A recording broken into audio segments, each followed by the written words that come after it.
We've all been taught that the Middle Ages were the Dark Ages, a time of superstition, ignorance, and barbaric practices. But what if I told you that many of the survival techniques that were banned, ridiculed, or forgotten were actually scientifically sound? Modern researchers are now looking back at medieval methods with fresh eyes, and what they're discovering is absolutely mind-blowing. Today, we're diving into the medieval survival secrets that were suppressed, outlawed, or lost to time.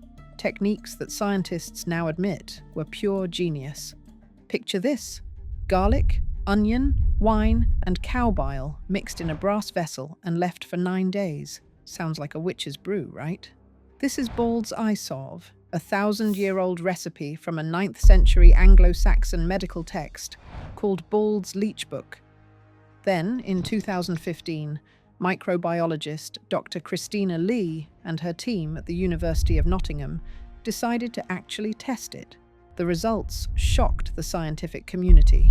This ancient remedy killed up to 90% of MRSA bacteria, methicillin-resistant Staphylococcus aureus, one of the deadliest antibiotic-resistant superbugs plaguing modern hospitals.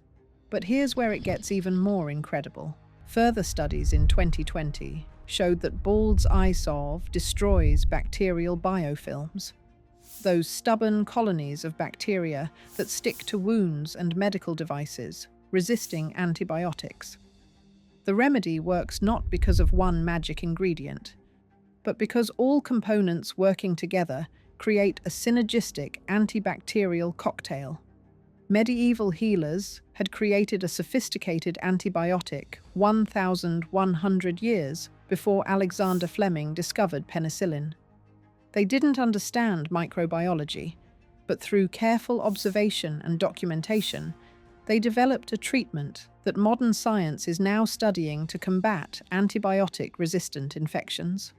Medical texts from the 16th century onward documented that soldiers whose wounds became infested with maggots actually healed faster than those with clean wounds. Military surgeons during the Napoleonic Wars and the American Civil War observed this phenomenon repeatedly, and by World War I, it was being deliberately used on the battlefield. But when antibiotics arrived in the 1940s, first sulfur drugs, then penicillin, maggot therapy was quickly abandoned. The medical establishment dismissed it as a barbaric relic. For over 50 years, it was medical history's embarrassing footnote.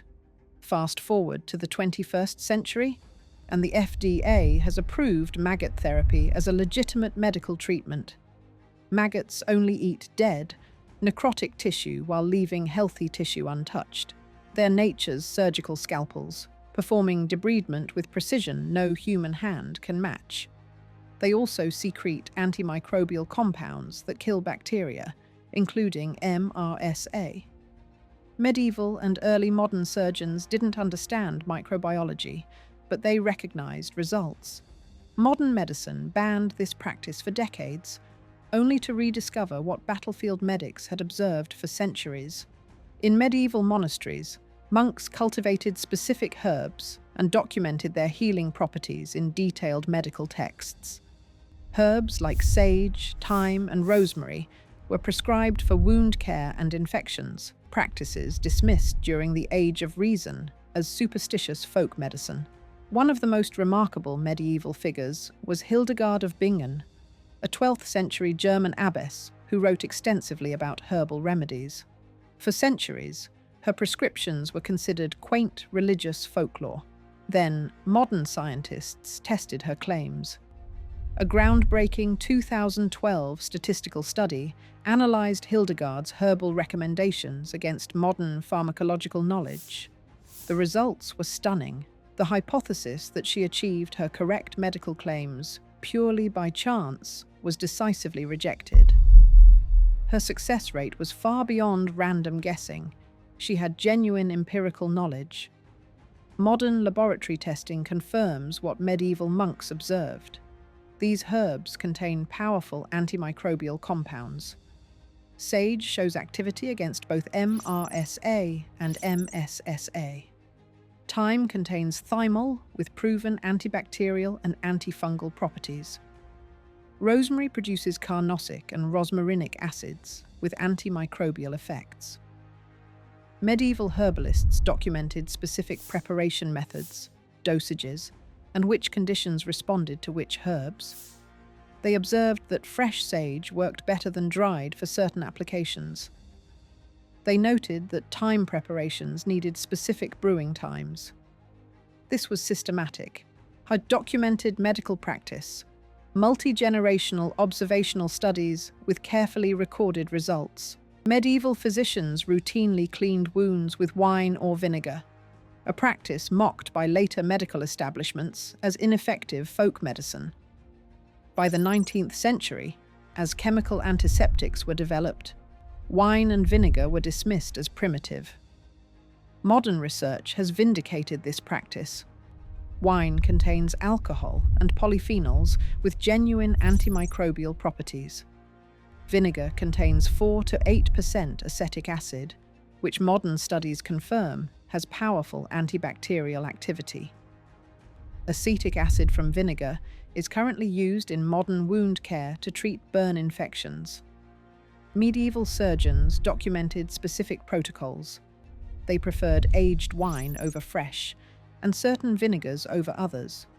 A 2024 study found that pomegranate vinegar had exceptional antimicrobial properties, and medieval Arabic texts specifically recommended it for wound treatment. Arab physicians continued using wine for wound treatment even after Islamic prohibitions against drinking it, recognizing its medical value. Medieval surgeons applied wine-soaked dressings to wounds, unknowingly creating an antimicrobial barrier that prevented deadly infections. Medieval medical texts extensively document using honey to treat wounds, burns, and infections. Research confirms that medieval surgeons knew honey had antibacterial properties. As modern antiseptics were developed, honey was dismissed as folk remedy. Recent research has vindicated this. Medical-grade honey, particularly Manuka honey, is now used in modern hospitals worldwide. Honey is hygroscopic, drawing moisture from bacterial cells and killing them. It has a low pH that inhibits bacterial growth, contains hydrogen peroxide as a natural antiseptic, and has anti-inflammatory properties. Clinical studies show honey is effective against antibiotic-resistant bacteria and promotes faster wound healing than many modern dressings. Medieval physicians had detailed instructions about which types of honey to use for different wounds. Knowledge modern medicine is only now systematically rediscovering. The pattern is unmistakable. These methods weren't primitive superstitions. They were empirically developed techniques based on centuries of careful observation. These methods were suppressed not because they didn't work, but because they didn't fit later theoretical frameworks. Modern science is validating what earlier healers knew through systematic observation.